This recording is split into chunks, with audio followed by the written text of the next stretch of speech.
శ్రీగురుభ్యో నమః. శ్రీమతే రామానుజాయ నమః. కృష్ణం వందే జగద్గురుం. నిఖిలభువనలక్ష్మీ నిత్యలీలాస్పదాభ్యాం కమలవిపినవీధి గర్వసర్వం కషాభ్యాం ప్రణమదభయదానప్రౌఢిగాఢోద్ధతాభ్యాం కిమతి వహతు చేతః కృష్ణపాదాంబుజాభ్యాం ప్రణయపరిణతాభ్యాం ప్రాభవాలంబనాభ్యాం ప్రతిపదలలితాభ్యాం ప్రత్యహం నూతనాభ్యాం పతిముహురధికాభ్యాం ప్రశ్నువల్లోచనాభ్యాం ప్రభవతు హృదయేన ప్రాణనాద కిశోరః. కృష్ణం వందే జగద్గురుం. శ్రీమన్మహాభారతం మనకి 61వ అధ్యాయం.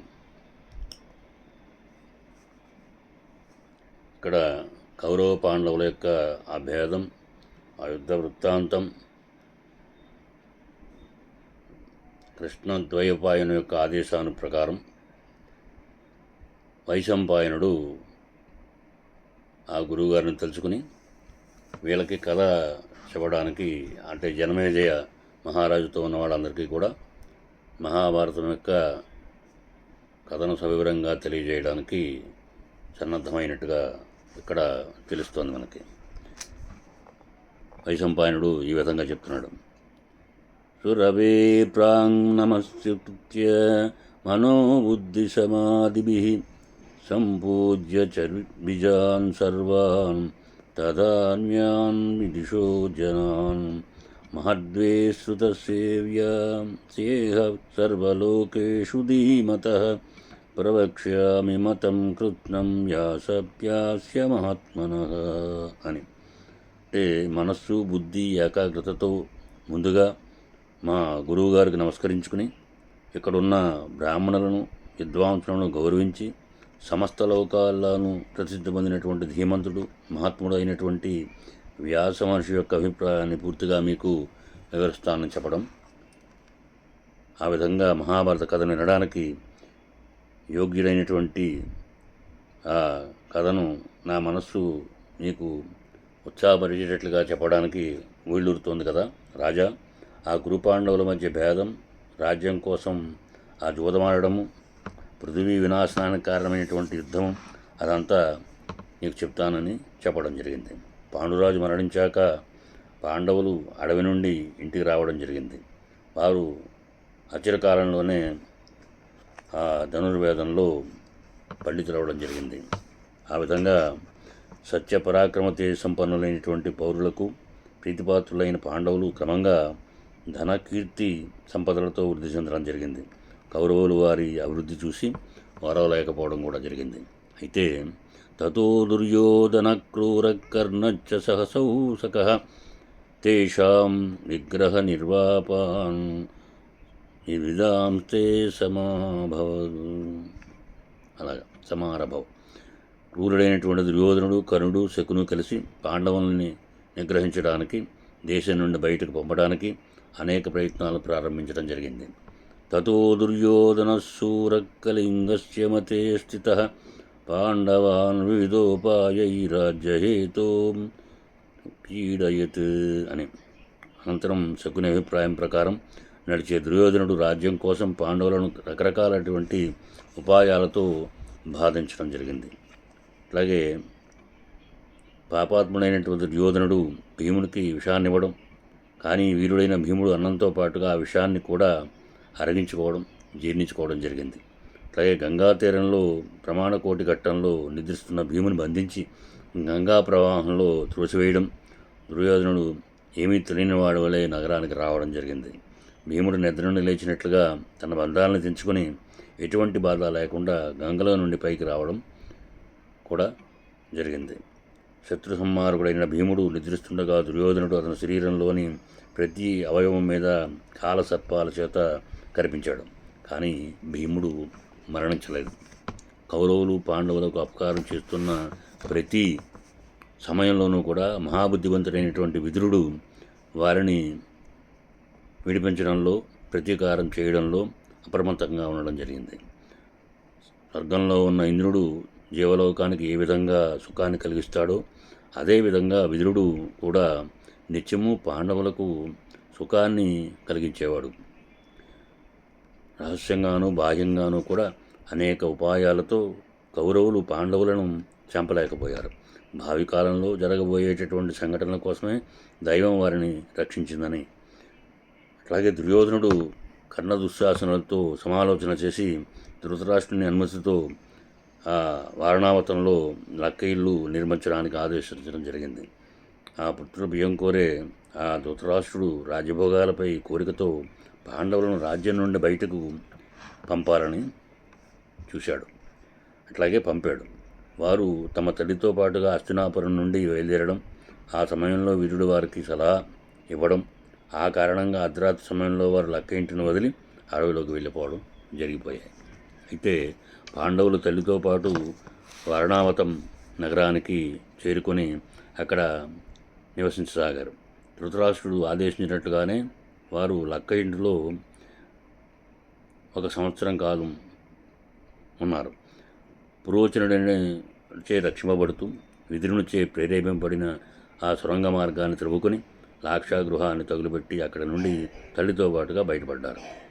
అడవిలో రాత్రి సమయంలో ఒక సెలయేటి పక్కన క్రూరుడైనటువంటి హిడింబుడనే రాక్షసుని చూసి వారిని సంహరించడం, అట్లాగే హిడింబుని ఆయన సోదరైనటువంటి హిడింబ భీమునికి భారీగా లభించడం, వారికి ఘటోత్కచుడనే కొడుకు పుట్టడం, ధార్తరాష్ట్రుల వల్ల భయంతో వారు అక్కడి నుండి దూరంగా వెళ్ళడం జరిగింది. అటుపై పాండవులు ఏకచక్రపురానికి వెళ్ళి కఠిన సమయాన్ని నియమాన్ని పాటిస్తూ వేదాధ్యయన సంపన్నులుగా బ్రహ్మచారులుగా జీవించడం జరిగింది. వారు తల్లితో పాటుగా ఏకచక్రపురంలో ఒక బ్రాహ్మణుని ఇంట్లో కొంతకాలం నివసించారు. అలాగే అక్కడ మనుషుల్ని తినే మహాబలవంతుడైనటువంటి బకుడు అనే రాక్షసుడు, మహాబాహు అయినటువంటి భీమసేనుడు ఆకలితో ఉన్న ఆ బకుని దగ్గరికి వెళ్ళడం, పురుషశ్రేష్ఠుడైనటువంటి భీముడు తన బాహుబలంతో ఆ బకుని వెంటనే చంపి నగరవాసులకు ఊరట కలిగించడం జరిగింది. ఈ విధంగా వారు పాంచాల దేశంలో ద్రౌపదీ స్వయంవరం జరుగుతున్నట్లు వినడం జరిగింది. అక్కడకు వెళ్ళి పాంచాల రాజకుమారి ద్రౌపదిని భారీగా పొందడం, అక్కడ 1 సంవత్సర కాలం నివసించి శత్రువులను నిగ్రహింపగల పాండవులు హస్తినాపురం తిరిగి చేరుకోవడం జరిగింది. అట్లాగే ధృతరాష్ట్ర మహారాజు భీష్ముడు వారితో ఇలా చెప్పడం జరిగింది: నాయన, మీకు మీ సోదరులతో విరోధం కాకూడదని, మీరు ఖాండవ ప్రస్థంలో ఉండడం మంచిదని నేను భావించాను. అందువల్ల మీరు ఎటువంటి మత్సరాలు లేకుండా ఖాండవ ప్రస్థానికి వెళ్ళి ఉండండి అని చెప్పడం. వారి మాటల ప్రకారం పాండవులు ఖాండవ ప్రస్థానికి తమ స్నేహితులతో పాటు రత్నరాసులతో పాటుగా వెళ్ళడం జరిగింది. అక్కడ వారు చాలా సంవత్సరాలు నివసించడం జరిగింది. తమ శస్త్రబలంతో చాలామంది రాజులను తమ వశం చేసుకోవడం, ఇలా పాండవులు ప్రధానులై సత్యపరాయణులై అప్రమత్తులై శత్రువులను అదుపు చేస్తూ సహనంతో అక్కడ జీవించడం కూడా జరిగింది. మహాయశస్వి భీముడు తూర్పు దిక్కునకు, మహావీరుడు అర్జునుడు ఉత్తర దిక్కునకు, నకులుడు పడమటి దిక్కునకు, సహదేవుడు దక్షిణ దిక్కుకు వెళ్ళి జయించడం జరిగింది. ఈ విధంగా పాండవులు సమస్త భూమండలాన్ని తమ అధీనంలోకి తెచ్చుకోవడం జరిగింది. సూర్యునిలా ప్రకాశించే 5 పాండవులతో పాటు సూర్యుడు కలిస్తే ఈ విధంగా ఈ భూమండలం 6 సూర్యులుగా ఉన్నట్లుగా భావింపబడుతుంది కదా. అనంతరం ఒకానొక నిమిత్తంగా తేజవంతుడు సత్య విక్రముడు అయినటువంటి ధర్మరాజు తమకు మిక్కిలి ప్రీతిపాత్రుడు, సవ్యసాచి, పురుషశ్రేష్ఠుడు, స్థిరాత్ముడు, గుణసంపన్నుడు అయినటువంటి అర్జునుడిని వనానికి పంపడం జరిగింది. అట్లాగే అర్జునుడు తీర్థయాత్రలు చేయడం, నాకన్య ఉలూకులను పొందడం, పాండ్యదేశ్వరాజు అయినటువంటి చిత్రవాహనుని కూతురు చిత్రాంగదను కూడా పొందడం, కొంతకాలం వారితో కలిసి అక్కడ నివసించడం, అక్కడి నుండి ద్వారకకు వెళ్ళి శ్రీకృష్ణ పరమాత్మను కలగడం, అతని చెల్లెలైన సుభద్రను భారీగా పొందడం, ఇంద్రునితో సచీదేవుల, శ్రీకృష్ణునితో లక్ష్మీదేవుల, అర్జునుడితో సుభద్ర మిక్కిలి ప్రేమతో జీవించగలగడం అక్కడ ఆ విధంగా జరగడం అయింది. ఈ విధంగా సర్వశ్రేష్ఠ. అనంతరం అర్జునుడు ఖాండవ ప్రస్థంలో ఉండి శ్రీకృష్ణునితో కలిసి అగ్నిహోత్రుని తృప్తిపరచడం, దృఢ ప్రయత్నంతోడుగా ఉన్న విష్ణువుకు దేవతల శత్రువులను చంపడంలో శ్రమలేనట్లుగా శ్రీకృష్ణుడు తోడుండడం చేత అర్జునుడికి ఆ పని మిక్కిలి భారం అనిపించలేదు. అగ్నిదేవుడు సంతోషించి అర్జునుడికి ఉత్తమమైనటువంటి గాంధీవం అనే ధనస్సును, అక్షయ తూర్యాలు కలిగినటువంటి అమలుబుధిని, కపిధ్వజం గల రథాన్ని ఇచ్చిడవ్వడం జరిగింది. ఆ సమయంలో కాండవదహనంలో జరించిపోతున్నటువంటి మయుడనే రాక్షసుని అర్జునుడు రక్షించడం జరిగింది. అట్లాగే దానితో సంతోషించిన మయుడు అర్జునుని కొరకు దివ్యమైన రత్నాలు పొదిగినటువంటి సభాభవనాన్ని నిర్మించి ఇవ్వడం జరిగింది. మూర్ఖుడు దుర్బుద్ధి అయినటువంటి దుర్యోధనుడు మనసులో దానిపై ఆశపడడం, ఆ తర్వాత శకుని సాయంతో పాచికలతో ధర్మరాజును మోసగించి 12 సంవత్సరాలు అరణ్యవాసం, 1 సంవత్సరం అజ్ఞాతవాసం, మొత్తం 13 సంవత్సరాలు బయటకు పంపడం జరిగింది. అనంతరం 14వ సంవత్సరంలో పాండవులు తమ రాజ్య సంపద ఇమ్మని అడగడం జరిగింది. కానీ దుర్యోధనుడు పాండవులకు రాజ్యాన్ని ఇవ్వలేదు. వారి ఇరువురు మధ్య యుద్ధం జరగడం, ఆ యుద్ధంలో పాండవులు శత్రుపక్షంలో రాజులను, దుర్యోధనుని చంపడం, తమ నష్టప్రాయమైనటువంటి రాజ్యాన్ని తిరిగి పొందడం జరిగింది.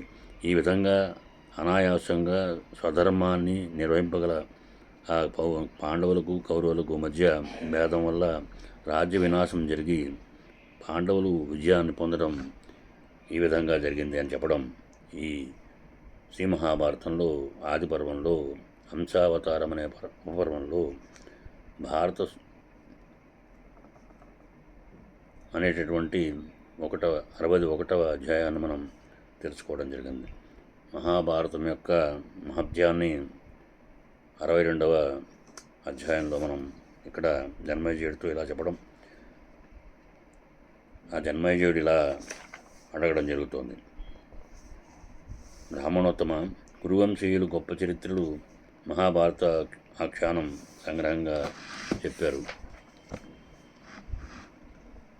అయితే తపోధన మిక్కిలి విచిత్ర విషయాలతో ఉన్నవారి కథను విస్తారంగా వినాలని నాకు కుతూహలంగా ఉంది, దయతో మీరు అనుగ్రహించవలసింది అని చెప్పడం జరిగింది. అయితే వారి కథను విస్తారంగా చెప్పడానికి నీవే తగినవాడవు. మా పూర్వీకులైనటువంటి ఘన చరిత్రను వింటూ ఉంటే ఇంకా నాకు తృప్తి కలగడం లేదు. ధర్మజ్ఞులైన పాండవులు చంపలేని వారందరినీ చంపారు. దానిని ప్రజలంతా ప్రశంసించారు. అంటే దానితో ఏదో చిన్న కారణం కాదు, పెద్ద కారణమే ఉండి ఉంటుంది. పురుష శ్రేష్ఠులు, శక్తివంతులు, నిరపరాధులు అయినటువంటి పాండవులు దుర్మార్గులైన కౌరవులను పెట్టే కష్టాలు ఎందుకు సహించారు? కౌరవులు పెట్టే కష్టాలన్నీ పాండవులు ఎందుకు సహించవలసి వచ్చింది? నిజోత్తమ, 10,000 ఏనుగుల బలం కలిగినటువంటి బాహుకర్మ కలిగినటువంటి భీముడు కష్టాలను భరిస్తూ కోపాన్ని ఎలా నిగ్రహించుకోగలిగాడు?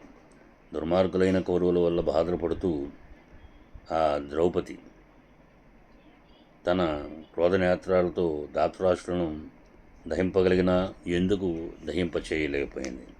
కుంతీపుత్రులైనటువంటి భీమార్జునుడు, మాద్రీపుత్రులైనటువంటి నకుల సహదేవులు ఆ దుర్మార్గులచే బాధపడుతున్నా కూడా ఆ ద్యోతవసనపరుడైనటువంటి ధర్మరాజును ఎందుకు అనుసరించవలసి వచ్చింది? ఎలా అనుసరించవలసి వచ్చింది? ధర్మాత్మలో శ్రేష్ఠుడైనటువంటి ధర్మదేవుని కుమారుడైనటువంటి ధర్మం తెలిసిన ధర్మరాజు అన్ని కష్టాలను పడడానికి తగిన వాడు కాకున్నా ఆ కష్టాలని అలా సహించడం జరిగింది.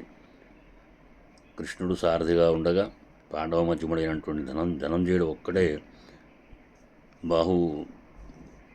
బహుసంఖ్యాకమైనటువంటి శత్రుసేనలను పితృలోకానికి ఎలా పంపగలిగాడు? తపోధన, ఆయా సమయాల్లో ఆ మహారథులంతా ఏమేమి చేశారో అదంతా జరిగినట్లుగా చెప్పవలసింది అని అనడం జరిగింది. ఇప్పుడు వైశంపాయనుడు ఈ విధంగా చెప్తున్నాడు. క్షణం కురు మహారాజ విపులో యమక్రమ పుణ్యాఖ్యావస్య భక్తస్య కృష్ణద్వైపాయనేరితః. మహారాజా, సావధానంగా ఉండు. వ్యాస మహర్షి చెప్పినటువంటి ఈ పవిత్రమైనటువంటి ఆఖ్యానం చాలా విపులమైనది. దాన్ని యథాక్రమంగా చెప్పవలసి ఉంది. సమస్త లోకాల్లో గౌరవింపబడే గొప్ప తేజస్సంపుడైనటువంటి మహాత్ముడైనటువంటి వ్యాస మహర్షి అభిప్రాయాన్ని సమగ్రంగా చెప్తా. పుణ్యకర్ములైనటువంటి పాండవుల కథను తేజసంపన్నుడైనటువంటి నిత్యంగా ఉండేటటువంటి సత్యవతి తనయుడైనటువంటి వ్యాసుడు 1,00,000 శ్లోకాల్లో వివరించడం జరిగింది. ఈ కథను వినిపించిన విద్వాంసులు, విన్న మానవులు అట్లాగే బ్రహ్మలోకంలో చేరి దేవనములవుతారు. అట్లాగా ఇది వేదాలతో సమానమైనది, పవిత్రమైనది, ఉత్తమమైనది, వినదగిన వానిలో ఉత్తమమైనది ఈ పురాణం అని ఋషుల చేత ప్రశంసింపబడి ఉన్నది. అలాగే చాలా పవిత్రమైనటువంటి మహాభారతం అనే ఇతిహాసంలో ధర్మార్థాలు పూర్తిగా ఉపదేశింపబడ్డాయి. పరివిష్టితమైనటువంటి మోక్షబుద్ధి ఉపదేశించబడింది. కృష్ణద్వైపాయనుడు చెప్పినటువంటి భారత సంహితను మంచి స్వభావం కలవారికి, దానశీలులకు, సత్యశీలులకు, ఆస్తికులకు వినిపించిన విద్వాంసుల అభిష్టాన్ని, అర్థాన్ని పొందగలుగుతాడని చెప్పడం జరిగింది. ఈ ఇతిహాసం వినడం వల్ల భ్రూణహత్య వల్ల కలిగినటువంటి పాపం కూడా పోతుంది. ఇందులో సందేహం లేదు. రాహుచే విడువడిన చంద్రునిలా అన్ని పాపాల నుండి విముక్తుడవుతాడు. విజయాన్ని కోరుకునేవాడు తప్పనిసరిగా జయమనే పేరు కలిగినటువంటి ఇతిహాసాన్ని విని తీరాల్సిందే. దీన్ని విన్న రాజు భూమిని జయిస్తాడు. అట్లాగే శత్రువులను ఓడిస్తాడు. పుత్రుని పొందడానికి ఇది శ్రేష్టమైనటువంటి మంచి గొప్ప సాధనం. ఇది ఎంతో శుభానికి మార్గం అని యువరాజు, రాణి అనేక పర్యాయాలు దీన్ని వినాలి. అలా వింటే వీరుడైన పుత్రుడు జన్మించడం లేదా రాజ్యాన్ని పొందగలిగిన కన్య జన్మించడం జరుగుతుంది. అపారమైనటువంటి మేధా సంపత్తి కలిగిన వ్యాసుడు పవిత్రమైనటువంటి ధర్మశాస్త్రాన్ని, గొప్ప శాస్త్రాన్ని, ఉత్తమమైన మోక్షశాస్త్రాన్ని ఈ మహాభారత రూపంలో మనకి అనుగ్రహించడం జరిగింది అని ఈ ఇతిహాసాన్ని విన్న మానవుడు మనోవాకాయాలు చేసిన పాపం నుండి వెంటనే విముక్తులవడం జరుగుతుంది. భరతవంశీయుల జన్మ వృత్తాంతం విన్న వారికి అసూయ ఉండదు, వారికి రోగభయమే ఉండదు. ఇక పరలోక భయం ఎక్కడిది? ఏమాత్రము ఉండదని దీని యొక్క భావం. పవిత్రమైన పని చేయగోరి కృష్ణద్వైపాయనుడు ధనము, యశస్సు, ఆయువు, పుణ్యము, స్వర్గము ఇవ్వగలిగినటువంటి భారతాన్ని రచించడం జరిగింది. లోకంలో మహాత్ములైనటువంటి పాండవుల కీర్తిని వ్యాపింపజేస్తూ వారితో పాటుగా సంపద, తేజస్సు గల ఇతర రాజుల కీర్తిని, అన్ని విద్యలు అభ్యసించినటువంటి కర్మనిష్ఠులైనటువంటి వారిని కీర్తిని లోకంలో వ్యాపింపజేయడం, పుణ్యం కొరకు పవిత్రమైనటువంటి బ్రాహ్మణులకు దీన్ని వివరించడం, సనాతన ధర్మాన్ని ఆచరించడం అని వాళ్ళు అవుతారని దీనికి ఈ భారత కథ యొక్క మహాత్మ్యాన్ని చెప్పడం జరుగుతోంది. అట్లాగే దేవతలు, రాజర్షులు, పవిత్రమైన బ్రహ్మర్షులు, అలాగే పాప నిర్ముక్తులు ఇందులో కీర్తింపబడుతూ ఉన్నారు. శ్రీకృష్ణ భగవాను యొక్క వైభవం కూడా ఇక్కడ మనకి కీర్తించబడేట్లుగా జరుగుతుంది. దేవేశుడైనటువంటి ఈశ్వరుడు, పార్వతీదేవి, పలువురు తల్లులు గల కార్తికేయుని జననం ఇందులో వర్ణింపబడ్డాయి. అలాగే బ్రాహ్మణుల యొక్క, గోవుల యొక్క మహాత్మ్యం యొక్క ఇందులో చెప్పడం జరిగింది. సర్వవేద సమూహాలు అయినటువంటి భారతాన్ని ధర్మబుద్ధితో వినవడం జరుగుతుంది.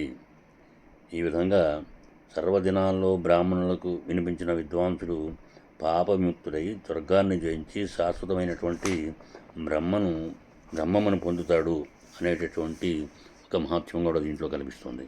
అట్లాగే రాజా, బ్రాహ్మణుల నుండి భారతం వినడం ప్రాచీన కాలం నుండి ఉన్నటువంటి ఒక విశిష్టమైన ధర్మం. దాన్ని చదివినట్లయితే ఉత్తమ స్థితిని పొందుతారు. శ్లోకం కానీ, అర్ధశ్లోకం కానీ, చివరకు ఒక పాదం కానీ నిత్యం చదవాలి.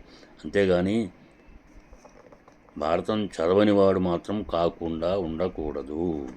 అలాగే ఈ భారతంలో మహాత్ములైన రాజర్షుల జన్మ వృత్తాంతాలు ఎన్నో వర్ణించబడ్డాయి. ఉత్తమమైన మంత్రాంగ విధానం చెప్పబడింది. అనేక దర్శనాలకు లోబడి ధర్మం చెప్పబడింది. పవిత్రాలైనటువంటి యుద్ధాలు వర్ణింపబడ్డాయి. రాజుల వృద్ధి వర్ణించబడింది. ఋషులు, గంధర్వులు, రాక్షసులు వీరి యొక్క కథలు ఆయా విషయ ప్రాధాన్యాన్ని బట్టి విస్తరంగా చెప్పబడ్డాయి. పవిత్ర తీర్థాలు, దేశాలు, వనాలు, పర్వతాలు, నదులు, సముద్రం వీటన్నింటి గురించి దీంట్లో చక్కగా వివరించబడింది అని చెప్తూ, శ్రాద్ధ సమయంలో బ్రాహ్మణులకు ఆ చివరకు ఈ భారతంలోని ఒక్కొక్క శ్లోకపాదం వినిపించిన ఆ శ్రాద్ధం అక్షయ ఫలాన్ని ఇస్తుంది, పితృదేవతలకు తప్పక చేరుతుంది అనేటటువంటి ఒక మహాత్మ్యం కూడా దీంట్లో కనిపిస్తోంది. ఇంద్రియాలతో కానీ, మనస్సుతో కానీ, తెలిసి కానీ, తెలియక కానీ ఏ రోజు చేసిన పాపం ఆ రోజే భారత ఆఖ్యానం వినడం వల్ల నశిస్తుంది. భరతవంశీయుల యొక్క ఉత్తమ జన్మ వృత్తాంతం చెప్పడం వల్ల ఇది మహాభారతమని చెప్పబడుతోందని ఈ విధంగా దాని యొక్క భారతం యొక్క ప్రాశస్త్యాన్ని చెప్తూ